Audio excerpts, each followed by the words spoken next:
Welcome, welcome. This is Amanda with Crafting with Amanda, and we're going to recap the first card from the Sawyer card making project. So this is project number 1, and you create 4 cards.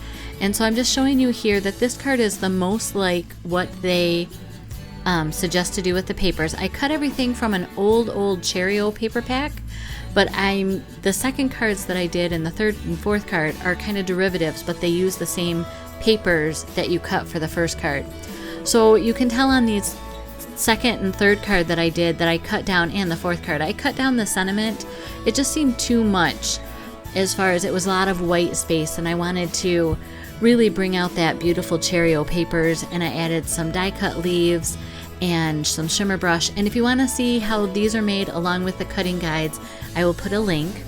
So here is card number 2, or they call it project number 2.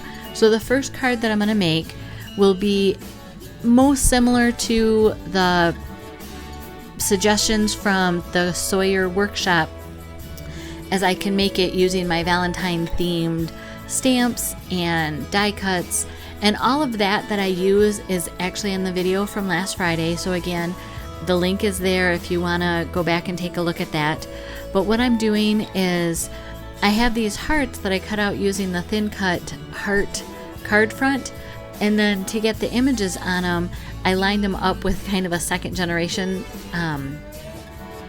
piece that's on like a scrap piece of paper, just so that I knew that all of the shapes were going to get covered with some ink. So that was card number, or the first design that's most like the workshop. So now I'm taking these same pieces and I'm kind of going rogue and going out on my own. And really what I did is I cut the scalloped edge piece, or the blue striped piece. I cut 2 thin slivers, yeah, that's the right word, slivers of paper off of it, so that I could kind of have a bridge between all the different pattern papers. So that's what I'm putting on here, are those slivers of pink, which is the back side of the blue stripe paper. I did use the thin cut that comes in the Sawyer card kit to make that scalloped edge along the bottom edge. And in last week's video, I have a lace scalloped edge that you can also use. So you don't have to go and get this Sawyer card kit, but if you do have it, I'm trying to show you where you can use different papers and get beautiful cards using the same cut, so you can get multiple uses out of the same instructions. So I had some stickies that were left over from this Cheerio paper. As you can see, that's where the sundae in the round circle comes in.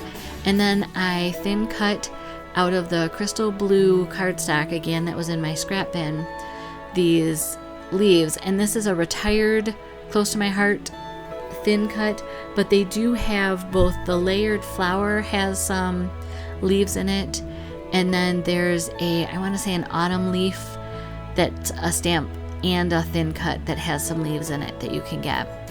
So for the third card in project number 2, I'm going to make what they call the bookbinding card. So I want to have a 4 1/4 by 4 1/4 inch square on the front.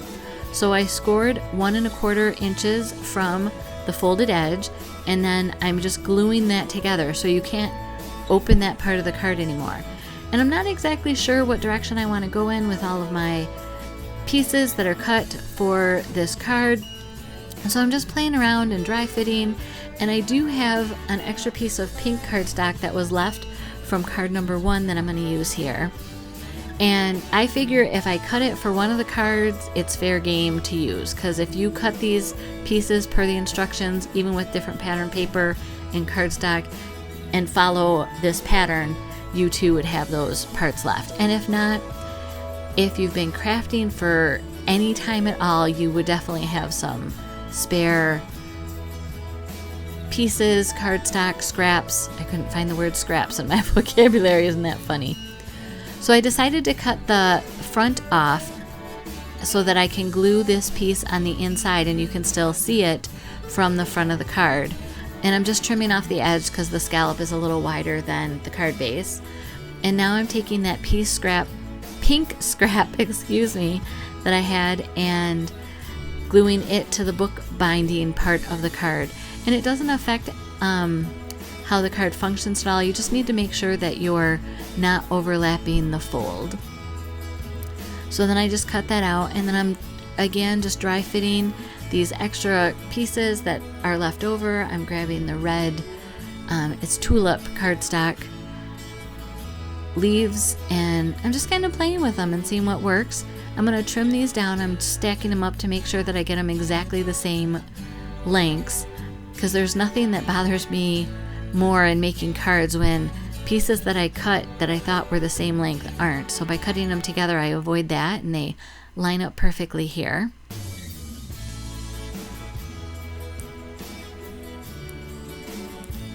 And this is starting to come together. I think we need some circle elements to it, so I'm going to try a partial circle. And those partial circles were the result of my paper shifted when I was doing my thin cutting, but I did use one of those in one of the previous cards, or in one of the cards coming up for next week. And I don't want to glue all of the leaves down. I want to have them have some shape still. And I've been known to either fold them in half or do other things with them to give them some shape. In this case, I'm trying to just keep it a little more straightforward and simple, since I'm already introducing new papers and a new color palette to this workshop. I didn't want to overwhelm with all the other details, but any of my previous workshops that I made any flowers on, I'm almost guaranteeing you that you will see that I shaped them in some way. In fact, the Sweetest Honey workshop that I did with the Sweetest Honey paper, I absolutely show you how to shape some flowers and leaves in that. And I'm going to try this heart that has the Your Sweet in several different locations, and then I realized that I need to take this sticker off and move it up to allow more room and to overlap them, just to give balance to the card. So that's exactly what I did. I just used my piercing tool to pull that up. And each inside of these cards will have the same Happy Valentine's Day with the hearts stamped around them. So I don't show you that with each card. And these are the foam hearts. It's an embellishment in the new January-February catalog. And I'm just gonna put 3 dots of glue and go ahead, and I picked 3 of the pink hearts, and I'm gonna add those onto the front of this card. You don't have to worry about extra postage or it poking through your envelope. These cards are flat and will mail beautifully. So here's what I did on the center of all of the cards. Like I said, I didn't want to show you because they're exactly the same. So I used ruby ink for Happy Valentine's Day, and then I'm using the old blush ink to do these. There's a pattern in the heart. I don't know if you can see it on your screen. It's like a polka dot pattern of the heart. So now we are going to the next card for project 2, for the second project in this workshop. And I ran through the die cutting machine with the scalloped edge from the Sawyer workshop, all of these card pieces. And because they're old papers, they actually all went through in one pass, and it cut all 4 of them, no problem. I have the Dragonfly Stamp. This is the old one. There is a brand new Dragonfly and thin cut available. So if you like dragonflies or butterflies, there's one of those available too. You can find that on my website or your own maker's website. If you have a maker, by all means support them. And here again, I'm just taking one of the generic circles, kind of giving it some background.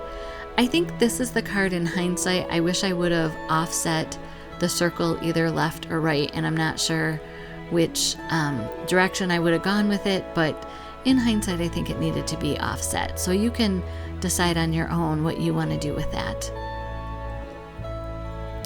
I popped out each of the wings of the dragonfly, so that makes it, just give it a little more life, a little more movement. And then I'm taking one of the big hearts, and again, I'm going to stamp the Your Sweet on the bottom of that. And I'm going to do that ombre effect where I stamp it off so that the top Your has for second generation and Sweet is darker in first generation. Going to ink the edges again with some of that ruby ink, and then we'll just add this to our card, and it's coming together nicely. I think these will be fun and bright and cheerful, and hopefully the people that receive them enjoy it. And kind of most of them are people that have been with me as customers and friends, and they will probably recognize this old Cheerio paper. So I went back to the stickies that came with the packs way back when and found this button that kind of looks like a cherry. So I'll add that here, kind of camouflaging the connection between where the leaves and the paper meet so you don't see that. And I'm going to go ahead and add some glue dots, add some of the pink foam hearts just to give it again a little bit of bling.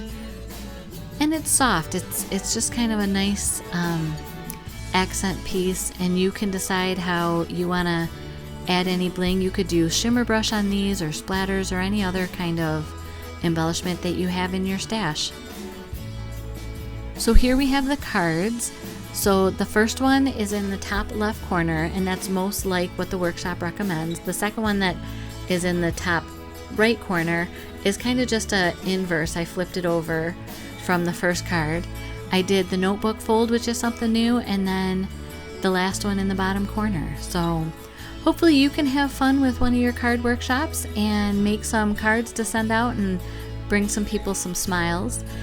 If you haven't subscribed to my channel, I would just be thrilled if you would do that. Make my day. Here's another video you may be interested in. Remember, if you need more information on the project 1 from this workshop, it's in the description, and I'll have the other 2 projects